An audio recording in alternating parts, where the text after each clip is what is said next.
O ano de 2023 está chegando ao fim. E nesse ano, a imprensa noticiou de maneira frequente alguns casos de mortes precoces em indivíduos fisiculturistas, influenciadores digitais e até certo ponto em um tom de espanto. Eram pacientes jovens com modelos estéticos e que morreram de repente. E de maneira recorrente nessas notícias eles pontuam: não se sabe a causa da morte, mas fulano admitia usar esteroides previamente. Como se não houvesse uma lógica de associação entre esses hábitos e o desfecho. E no vídeo de hoje eu vou abordar os efeitos dos esteroides anabolizantes que ainda não te contaram. Se você tem interesse no tema, segue o vídeo. Fala galerinha, beleza? Danilo Pereira, médico do esporte, mais um vídeo aqui no canal. E se você caiu de paraquedas aqui agora, se liga que terça, quarta, quinta e sexta, às 6h30, tem vídeo novo sobre o mundo, sobre o universo da medicina esportiva.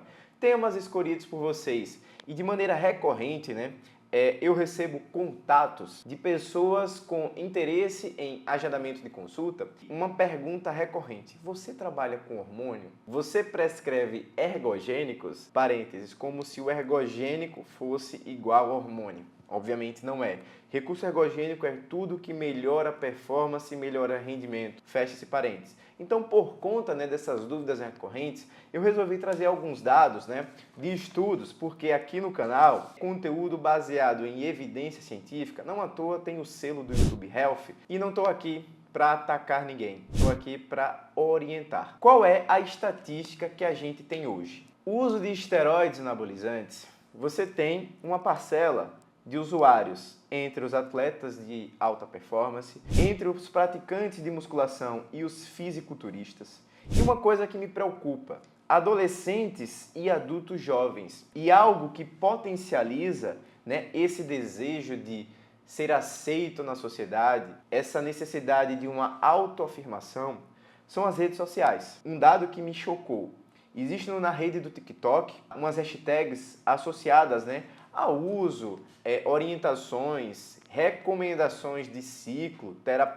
terapias pós-ciclo, chegando a 587 bilhões de hashtags associadas ao tema. Isso a gente acaba por desenvolver indivíduos com distúrbios de imagem corporal, dentre eles a vigorexia, essa tentativa de atingir padrões percebidos como ideais a qualquer custo. E a gente associa esse fitness, essa coisa esbelta, ao saudável.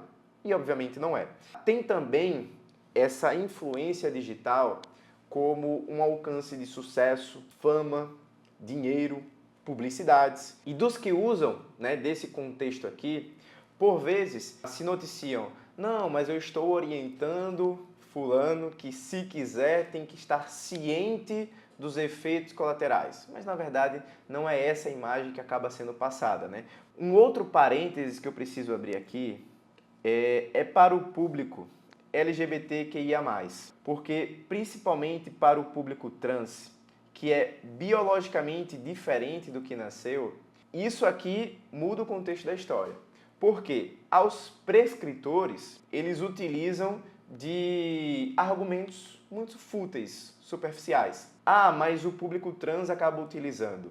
E o meu paciente, que é um indivíduo mais magro, que não tem essa segurança, você vai ter benefícios semelhantes, porque esse cara está usando e esse aqui também tem o benefício de usar. Olha só, você querer comparar um paciente trans que não se vê naquela biologia que ele foi construído, para um paciente, para uma pessoa que está simplesmente tentando imitar um influenciador que toma hormônio, você colocar isso aqui no mesmo balaio é sujo, desleal, desumano nesse ponto. Isso é uma opinião pessoal, tá? E acaba tendo quais motivações para esse público adolescente, para esse público adulto jovem? Você melhorar seu rendimento esportivo.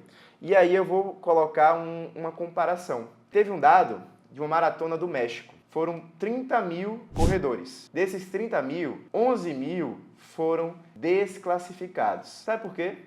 Pegaram ajuda em bicicletas, transportes públicos, pegaram moto e foram se deslocando a ponto unicamente com o contexto de chegar na frente. Desleal, Isso é um doping físico.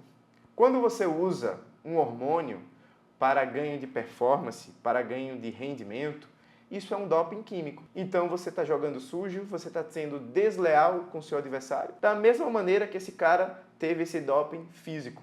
Então, a gente sim, nesse ponto, pode jogar tudo no mesmo balaio.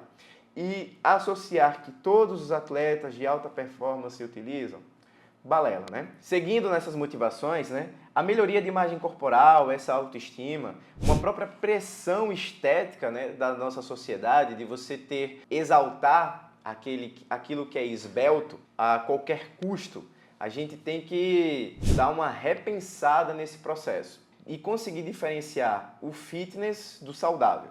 Vamos falar agora sobre alguns efeitos que eu comentei lá no início em relação ao uso dos esteroides. Não especificamente em doenças orgânicas, eu vou focar aqui em doenças mentais. Uma baixa flexibilidade cognitiva. Então é essa dificuldade em aceitar uma opinião diferente daquilo que você quer ouvir. E a gente tem que entender o que é que veio primeiro, né? Esse transtorno prévio, esse transtorno ele veio antes ou após o uso dos hormônios. E existe sim alterações funcionais do cérebro em usuários dos esteroides. E essa essa baixa flexibilidade cognitiva, ela pode ser um efeito colateral e você não está percebendo. Chegando muitos a começar a viver em um mundo paralelo por conta dessa dependência química. Então o uso do hormônio vai te gerar uma dependência. A gente tem uma relação, né, dessas substâncias que aumentam o tônus, né, no nosso sistema, que a gente chama de mesolímbico mesocortical. Eu anotei algumas informações aqui para pegar uma linha de raciocínio, que é o nosso sistema de recompensa. Então quando você usa um hormônio exógeno, você vai ter benefícios. E esses benefícios, esse sistema de recompensa, você vai ter, na verdade, você não vai ter benefícios, você vai ter os resultados. E esse resultado, ele vai ser em um menor tempo, mas você vai continuar tendo um maior esforço. Você vai continuar tendo esforço e aí você vai ter a sua recompensa, só que em um tempo reduzido. E é por esse propósito que esse sistema de recompensa ele vai te jogando em compulsões. E aí você vai tendo uma tolerância ao uso, você vai aprendendo o próprio jeito de usar, né? Que aí você vai sabendo as doses, o tempo, o intervalo de aplicações. Só que também começam a existir as síndromes de abstinência. Esse sistema de recompensa, por conta de uma maior tolerância, você vai precisar aumentar as doses, você vai ficar dependente desse hormônio e o que antes era uma escolha, agora vira uma necessidade. E aí você tende a evitar esses sintomas de abstinência. Como? Mantendo o ciclo. Então as pessoas elas vivem em um ciclo eterno, né? Os influenciadores. E aí vai culminar em um estreitamento de repertório. A rotina daquela pessoa, daquele usuário dos hormônios, é uma rotina óbvia. Assim como quem bebe simplesmente por beber, assim como quem fuma simplesmente por fumar, existem esses hábitos, esses vícios, né? Esse sistema de recompensa que vai se retroalimentando, que você simplesmente faz a coisa sem nem perceber. E como eu comentei, né, aqui da bebida e do cigarro, muitos que promovem o uso dos hormônios pontuam isso aqui. Mas nós temos hoje políticas públicas em relação tanto ao cigarro quanto à própria venda de bebida alcoólica. Principalmente, olha só, para esse público adolescente, adulto jovem. Então, o que é que eu tenho aqui de orientação para você? Denuncie aquela loja de suplemento que está fazendo promoção do uso de hormônios. E como conclusão aqui desse vídeo, não adianta você querer construir um músculo e arrasar a sua saúde física e principalmente a sua saúde mental. E se você chegou até aqui agora nesse vídeo, não esquece, deixa o seu like, tem alguma dúvida, comentário, sugestão de novos temas? Joga aqui, vamos ter esse bate-papo. Chegou aqui até agora e ainda não fez inscrição? Pelo amor de Deus, né? Faz a inscrição no canal, ativa o sininho para não perder nenhum vídeo. Se você curtiu bem o conteúdo, tem a opção de você se tornar membro do canal, com acesso a lives que acontecem na quinta-feira, às 8 horas da noite, com conteúdos exclusivos, um bate-papo um pouco mais direcionado, enriquecedor. Não necessariamente você precisa ser da área de saúde, apenas se você for curioso, já está de bom tamanho. Então, para o ano de 2024, eu espero que essa comunidade que está se formando aqui cresça ainda mais, que a gente consiga manter essa qualidade, todos unidos por um objetivo de saúde, um objetivo real, concreto, em boa performance, gavetinha, e boa promoção de saúde, também aqui aberto, beleza?